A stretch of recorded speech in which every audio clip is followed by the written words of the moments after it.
باتیں ہوئی تو اب ایک بات تو طے ہو گئی، ایک بات تو طے ہو گئی جنگ صفین میں کہ اگر تم نے علی کے لیے مال حق والحق و علی کی حدیث کو بھلا دیا تھا تو کم سے کم عمار والی تو یاد رکھی اسی حدیث کے زیر سایہ۔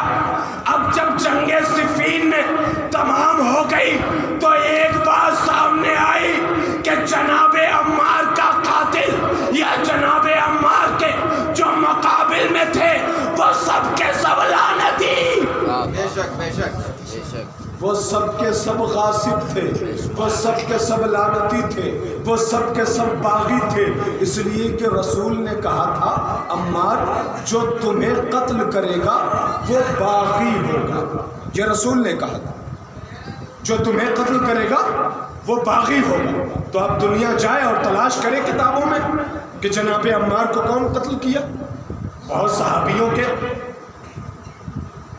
الحمدللہ کلمے پڑھتے رہتے ہیں، تو تلاش کرنا چاہیے کہ اس صحابی کو قتل کس نے کیا۔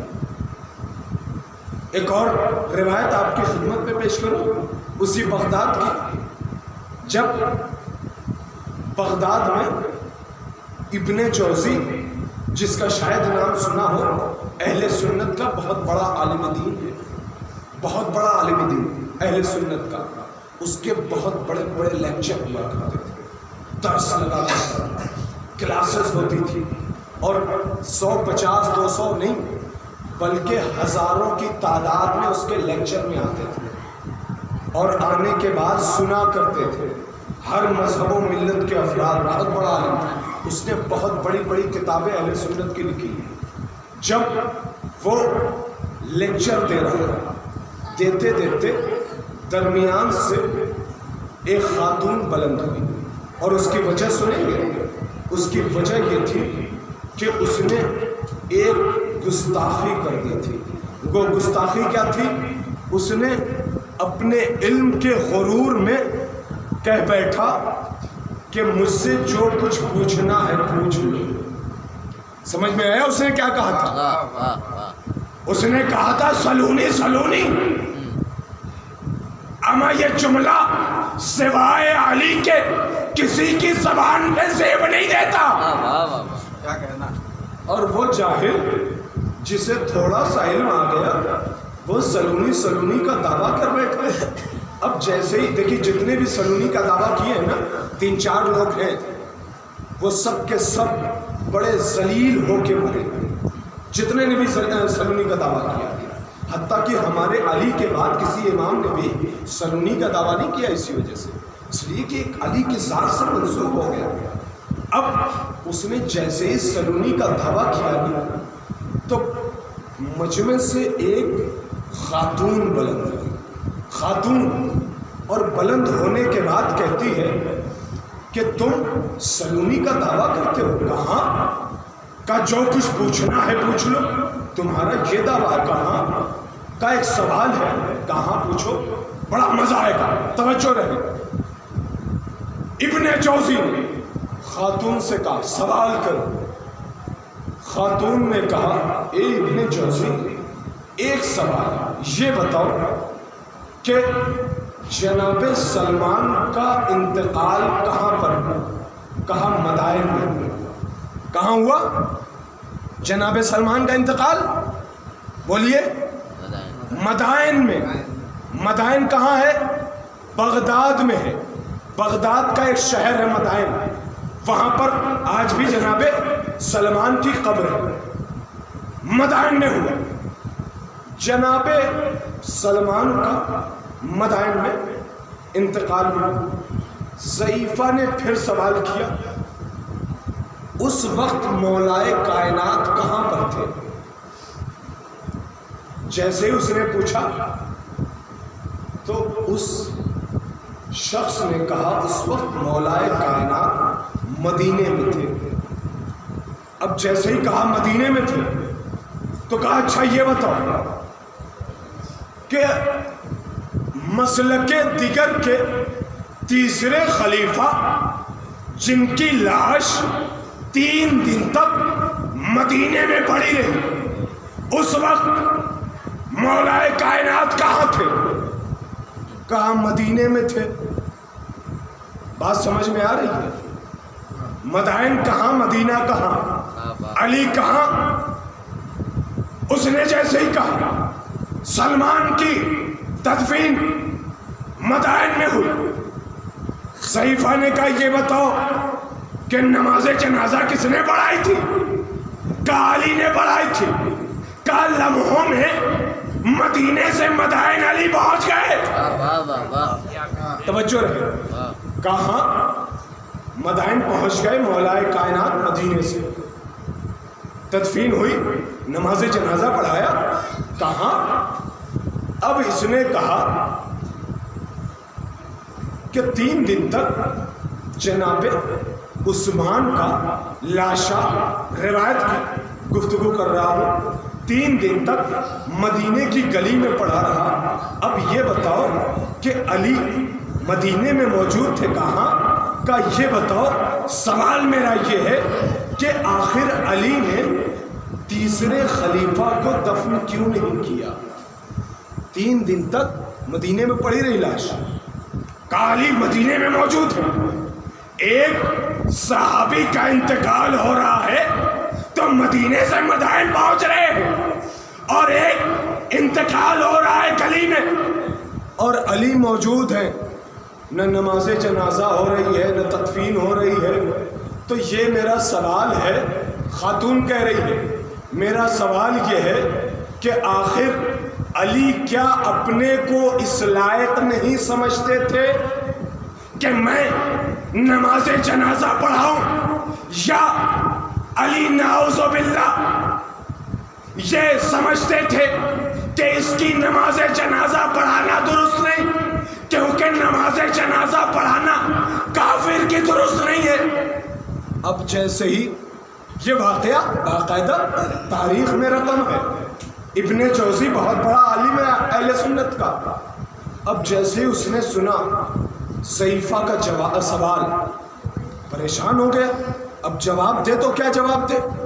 ابھی مدینے سے مدائن علی پہنچ گئے صرف نماز جنازے کے لیے، اور ادھر مدینے میں ہی ایک لاش پڑی ہے اور علی ہیں، نہ نماز پڑھا رہے ہیں نہ تدفین ہو رہی ہے۔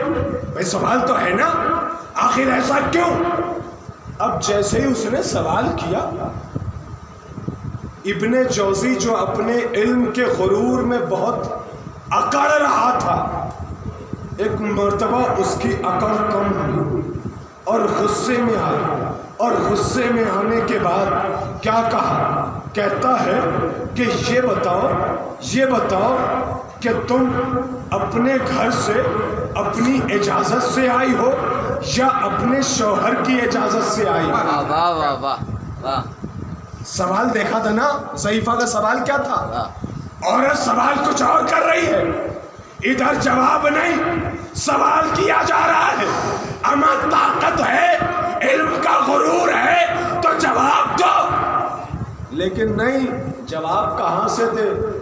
اب جواب اگر ہوتا تو یہی ہوتا کہ یا تو نعوذ باللہ علی اپنے کو اس لائق نہیں سمجھتے، استغفر اللہ، ایسا ہو ہی نہیں سکتا، ان کے یہاں بھی چوتھے خلیفہ ہیں، ایسا ہو ہی نہیں سکتا، علی ہیں اور وہ اپنے کو اس لائق نہ سمجھے، اور علی اپنے کو اس لائق سمجھ رہے ہیں، پھر بھی نہیں پڑھائی جا رہی ہے۔ اس کا مطلب یہ ہے کہ نماز جنازہ ہونے کے لائق نہیں ہے، لہذا جواب تو ہوا نہیں، اس کے پاس جواب تھا ہی نہیں، جواب کیا دیتا؟ اس نے بیٹھ کے سوال کر لیا غصے میں کہ یہ بتاؤ تم اپنے شوہر کی اجازت سے آئی ہو یا اپنی اجازت سے آئی ہو؟ کہا کیوں؟ توجہ رہے، کہا کیوں؟ کہا اس لیے کہ اگر تم اپنی اجازت سے آئی ہو تو تمہارے اوپر لعنت، اور اگر تم اپنے شوہر کی اجازت سے آئی ہو تو تمہارے شوہر پہ لعنت۔ جیسے ہی سنا، خاتون نے ایک مرتبہ اپنی زبان کھولی اور کہا اسی پر ایک سوال اور ہے، اس کا جواب دے دو کہ جو جنگ صفین میں آئی تھی خاتون، وہ کس کی اجازت سے آئی؟ وہ اپنی اجازت سے آئی تھی یا شوہر کی اجازت سے آئی تھی؟ صلوات پڑھے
جیسے ہی صحیفہ نے جواب دیا وہ اپنے منبر سے اترا اور اترنے کے بعد غصے میں نکل کے باہر چلا گیا۔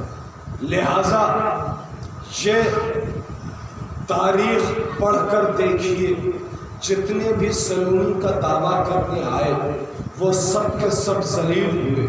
کیوں؟ اس لیے کہ سلونی کا دعویٰ صرف ہمارے علی کی زبان سے جچتا ہے، علی کی زبان سے جمتا ہے، اور یہی وجہ ہے کہ میرا علی تمام لوگوں کے سامنے منبر پر بیٹھ کے کہتا ہے جو پوچھنا ہے پوچھ لو، اس سے پہلے کہ میں تمہارے درمیان سے چلا جاؤں میں دنیا سے زیادہ آسمان کے راستوں کو جانتا ہوں۔ ایسا ہوتا ہے علم لدنی کا مالک، اسے کہتے ہیں جاننے والا۔ اور علی سے لوگوں نے کیا سوال کیا؟ کسی نے پوچھا ہمارے سر میں بال کتنے ہیں، کسی نے پوچھا کون سا جانور انڈے دیتا ہے اور کون سا جانور بچے دیتا ہے، کسی نے پوچھا آسمان میں ستارے کتنے ہیں۔ انہیں پتہ ہی نہیں تھا کہ جو ٹھوکر سے مردے کو جلاتے، جو ٹھوکر سے مردے کو جلاتے، جو اشارے سے سورج کو پلٹاتے، جو اشارے سے چاند کے دو ٹکڑے کرتے، اگر جس کے در پر یہ ستارہ پون بن کر آ جائے وہ ستاروں کی قطاروں کو جانتا ہے۔ اسے سب کچھ پتا ہے، اور جنہیں یہ بھی نہیں پتا ہے وہ اس چیز کے اوپر غور کر لیں کہ جب علی نے کہا کہ تمہارے سامنے یہ ہتھیلی کیا معنی رکھتی ہے، کہا ہتھیلی یہی معنی رکھتی ہے کہ ہم نے دیکھا نہیں، بتا دیا کہ پنجے میں انگلی کتنی ہے۔ بس اسی طریقے سے علی نے کہا جس طریقے سے تمہارے سامنے یہ پنجہ ہے میرے سامنے پوری کائنات ہے۔ لہذا علی اس ہستی کا نام ہے کہ جسے کائنات میں بڑے بڑوں نے نہ پہچانا، اور جس نے پہچانا علی کے لیے ضرور جملے گئے۔ جتنے بھی دنیا میں مذہب، گارنٹی کے ساتھ کہہ رہا ہوں، جتنے بھی دنیا میں مذہب، ان تمام مسلک، تمام مذہب، تمام لوگوں نے مولا کائنات کی زندگی کو جب پڑھا ہے تو علی کے بارے میں ضرور ایک جملہ کہا۔ اور آج بھی حکومتوں کو علی کی حکومت سے سبق لینا چاہیے، علی کی زندگی سے سبق لینا چاہیے کہ علی نے 4 سالہ زندگی جو حکومت کی تھی اس میں علی نے کیسی حکومت کی ہے۔ اس حکومت کا آج بھی غیر افراد یہ جملہ کہنے پہ مجبور ہے، علی کی حکومت ایسی تھی کہ کوئی بھوکا نہیں سویا، کوئی بھوکا نہیں رہا۔ لیکن ہاں عزیزان محترم، علی کی حکومت ایسی تھی، وہ علی کہ جسے امت نے اتنا چاہا علی کے فضائل اتنے، علی کی محبت اتنی، لیکن اسی علی کے گھرانے کو لوگوں نے نہ پہچانا، اور اس علی کے گھرانے کو جب لوگوں نے ظلم و ستم کی انتہا کی ہے تو کربلا میں کوہ مصائب توڑے گئے۔ میں مصائب کے 2 جملے آپ کی خدمت میں پڑھوں، گریہ کناں ہو جائیں گے۔ وہ علی کے جن نے اتنا بانٹا ہو، اتنا بانٹا ہو، اتنا بانٹا ہو کہ لوگ کہنے پہ مجبور ہیں کہ علی کی حکومت میں کوئی بھوکا نہیں سویا، کوئی بھوکا نہیں سویا۔ علی نے اتنی ہمدردی دکھائی ہے، لیکن اسی علی کے بعد اس علی کے گھر کے لوگوں پر لوگوں نے اتنا ظلم کیا، کھانے بند کر دیے، کھانے تو دور کی بات، پیاسا ذبح کر دیا۔ جو جانور تک کو جب ذبح کیا جاتا ہے نا زیادہ تو پانی پلا دیا جاتا ہے، لیکن دشمنوں نے علی کے لال کو بھوکا و پیاسا کربلا میں ذبح کروایا۔ حسین کی شہادت کے بعد جناب سکینہ جو ایک مرتبہ خیمے سے باہر آ رہی، خیمے سے باہر آ رہی، جب باہر آئی تو ایک مرتبہ سکینہ کا دامن جلا گیا۔ حسین کی شہادت کے بعد اب کوئی پرسان حال نہیں ہے۔ کون ہے؟ جناب زینب، جو کمر کو بستہ کیا ہوا ہے اور ایک خیمے سے دوسرے خیمے، دوسرے خیمے سے تیسرے خیمے۔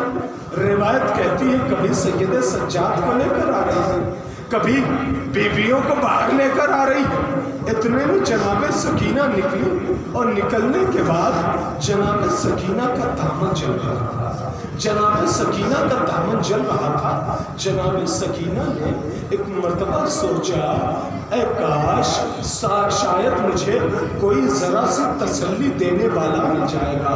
بڑا گہرا مصائب آپ کی خدمت میں دے رہا۔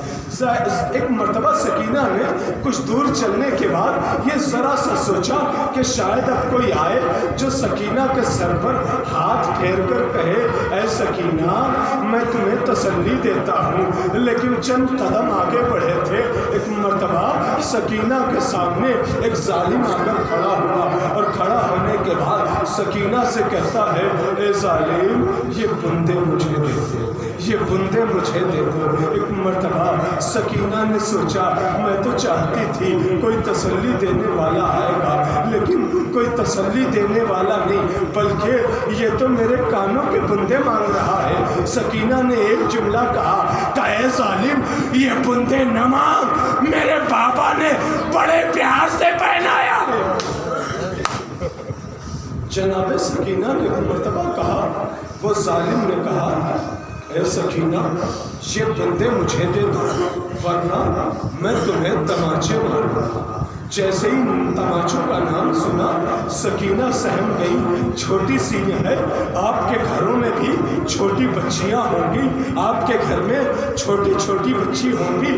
آپ نے دیکھا ہوگا کہ چھوٹی بچیاں نہ اپنے ہاتھوں سے پہن پاتی ہیں نہ اپنے ہاتھوں سے اتار پاتی ہیں۔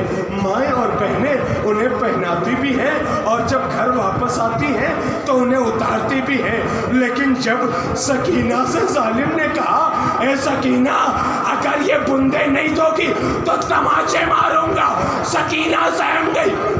چھوٹے چھوٹے ہاتھوں کو سکینہ کانوں کی طرف لے گئی، ایک مرتبہ اوپر کیا، پھر نیچے کیا، پھر اوپر کیا، پھر نیچے کیا، پھر اوپر کیا، پھر نیچے کیا۔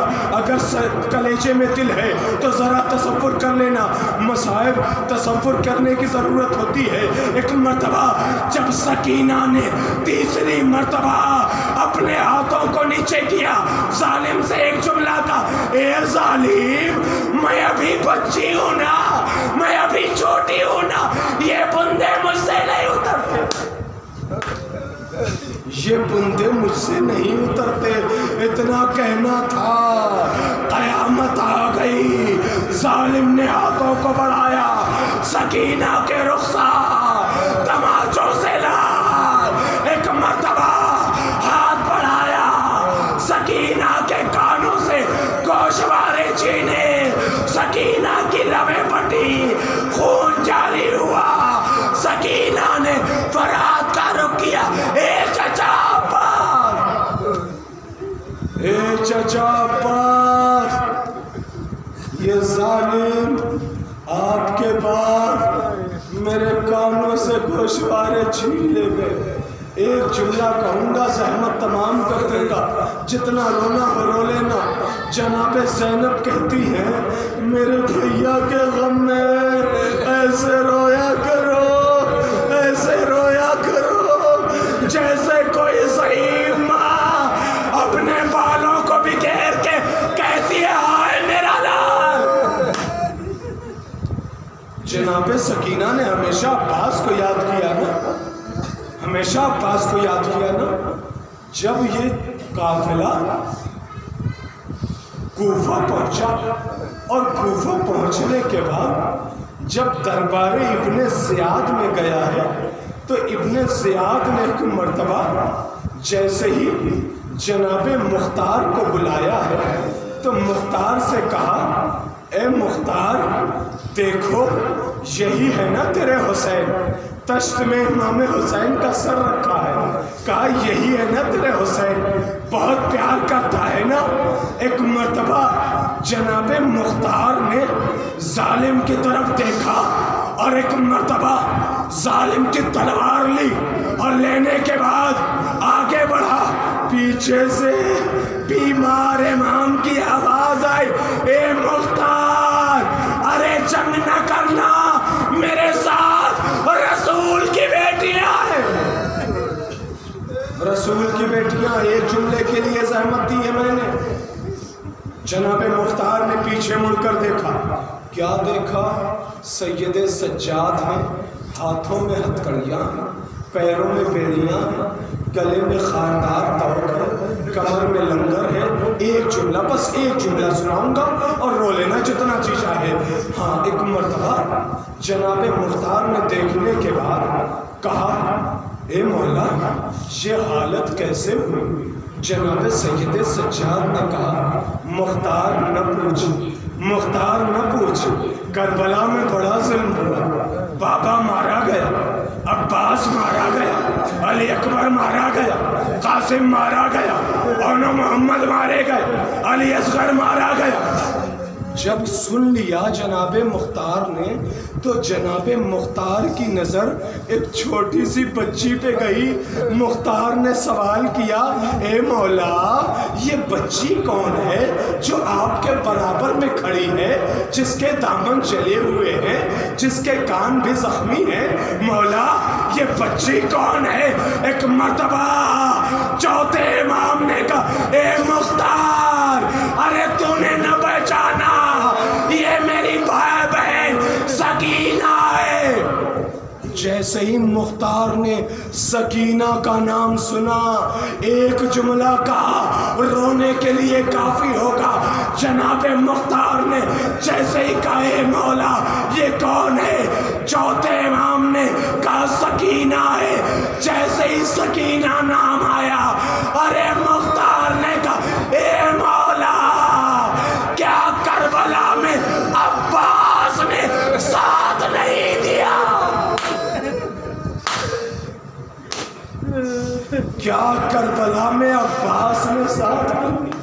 اتنا کہنا تھا سید سجاد رونے لگے، ہاتھوں کو اٹھایا، بالوں کو بکھرایا، ایک مرتبہ کہا اے مختار جب تک عباس تھے نہ سکینہ کے تماچے لگے تھے، نہ گوشوارے چھینے تھے، نہ خیمے جلائے گئے تھے۔ اِنَّا لِلَّهِ وَإِنَّا